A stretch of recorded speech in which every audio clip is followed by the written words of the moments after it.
Hello everyone, welcome to my channel. I'm Supriya Raja and I am the founder of Empowered Parenting. My channel is for parents and it focuses on a child's reading interest, building of reading interest, reading fluency, dealing with comprehension issues, attention issues, and also compliance building. Well, today's video is for you parents, wherein you have this immense pressure from school to help your child develop reading fluency.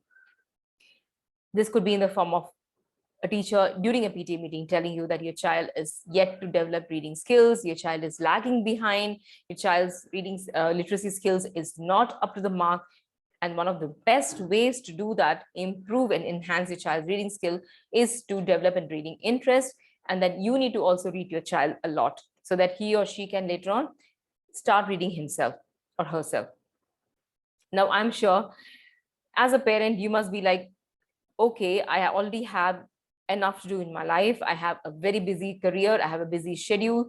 End of the day, I'm too tired to sit with my child for bedtime reading stories. Is it really important? Is it really essential? Why can't my child just read by himself? Maybe I'll just sit with my child for once in a week, or maybe during the weekends. Or yes, it's a school's responsibility to build the reading fluency or reading interest. Is it my responsibility?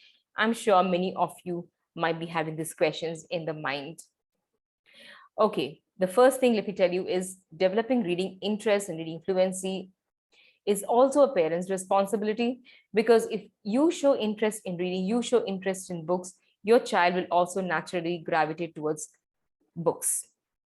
And yes, it has been proven that a child who is avid reader, who is interested in reading, also becomes a lifelong learner, which is very essential to be successful in life. Now, the other reason why you need to build reading interest and reading fluency in your child is, yes, your child can naturally have easier school years. He or she will be able to grasp school content, school curriculum easily without much of a hitch in studying and processing information, school content. So the fundamental practice that you need to adopt is, yes, help your child develop reading interest and help your child develop reading fluency. But for reading fluency to develop, you need to develop the reading interest, because if the child is not interested in reading, your child is not going to naturally move or take up a book when he or she is bored. Instead would engage in gaming, and instead would engage in watching YouTube videos or YouTube cartoons. So yes, there is a responsibility on you as a parent to sit with your child and develop a new habit, a new skill, which is reading. Now, how can you stay motivated when you're yourself not feeling it, yourself feeling like a chore? The first thing is having a very strong big why. The big why could be, why am I going to read to my child? Why is it important that I need to read to my child? Is it simply because of the pressure from the school, or do I myself think that developing reading interest and developing the reading habit in my child will help my child in future, not only in school but even beyond school years?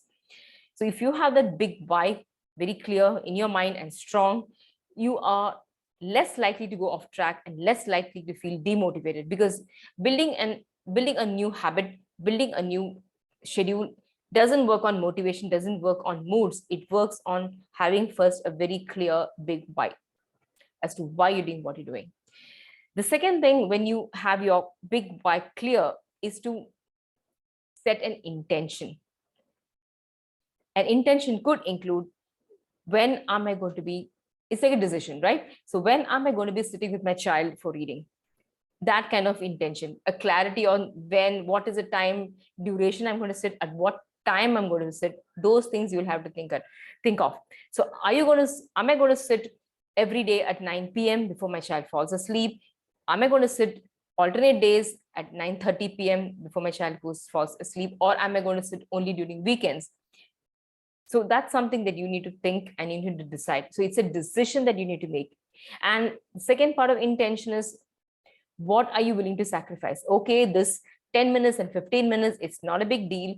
I'm going to be sacrificing my Netflix for the 10-15 minutes. I'm not going to keep my phone near me. I'm not going to be talking to anybody when I'm with my child, reading to my child. My exclusive attention and my time is going to be for my child, reading to my child. So this is something also you need to have very clear in your mind. One, the big why, and two, the clear intention or decision. When you're going to sit, how long you're going to sit, how long are you going to sit, and what are you willing to sacrifice. So these are things that you need to be very clear in the mind. It's like a planning stage, right? And the third is an execution stage. Now, this is again going to be the next stage, which can be boring because guess what? Story reading to your child is not going to be very much of a cup of tea for many parents. I get that. But we know it's essential. So how do you make that interesting? How do you make it fun for your child and for yourself as well? So it also depends on how you read the stories, right? So if you're going to be reading story like a monotone in a very, in a robotic way, it's going to be boring, not only for you, it's for your child as well. Your child is not going to listen to you. Instead, if you become the character, imagine yourself as the character and how you will talk, if you are the character, and then you start reading the story like that. It's a lot more fun for you, a lot more fun activity for your child. And additionally, it could also be a de-stressing factor for you also. When anything is fun, it can also reduce your stress, right? So I'll just give you an example of how you can possibly read. One is the boring way of reading, and the other is a fun way of reading. Just an example I will be citing here. Now let's look at the story of this grumpy penguin. So if I'm going to be reading like a chore, if I'm going to be reading like, okay, the teacher has said, so I'll just read to my child, it would sound more like Peter was a grumpy penguin who was always in a bad mood. He took off his grumpy coat, threw away his grumpy hat, but he was very grumpy. Now, how does this sound? Boring, right? Even for me, it's so boring. And I'm sure you will be also like, end of that, you'll be waiting for the time duration, the 10 minutes to get over, the 5 minutes to get over, when is this going to finish, and when I'm going to do my thing. So make it interesting, spice it up by sounding better, by adding some expression to your reading. It could be like this. Peter was a grumpy penguin who was always in a very bad mood. He took off his grumpy coat and threw away his grumpy hat, but he was still very grumpy. He tried to read a book, but he was still grumpy. 1, 2, 3, splash! In he went into the nice and cold water. He played with his ducky in the tub, and little by little, he was no longer grumpy. How does this sound? Better, right? Of course, you can do even better than this, but when you add, what I'm trying to say is when you add a little bit of expression and intonation what you read, it's a lot more better even for you to hear what you read and for your child. You can also get your child to do some actions. You can also do some actions, like you're the grumpy penguin, how you will make those expressions. If you're grumpy, your child can also imitate you, make those grumpy expressions. So just basically spice it up, make it more fun. Even if it's for 5 minutes duration, it's fun. It's fine. But if you make it fun, that is the crux. That is the main thing, right? So yes, try this methodology and see your own interest in reading session improving, enhancing. And let me know in the comment box how the whole session went. I would be also eager to read your comments. Before I leave, don't forget to subscribe to my channel so that you get notified each time when I'm posting a video. Additionally, if you're interested to know a little more deeper into how you can inspire your child by staying motivated and using the right strategies to get your child onto the pathway of reading successfully, I have a masterclass coming Sunday, 11:30 Indian Standard Time, where I will be giving you 3 secrets what you can adopt to get your child to be interested in reading and also eventually build reading fluency.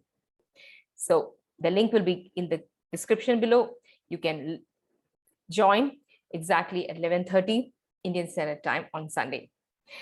Well, you can also be getting into my empowered parenting support group. The link is there in this description below as well, where it's a support group where I'll be posting a lot of value for parents to help their child become curious readers. So yes, until my next video, you have a great day. Bye-bye.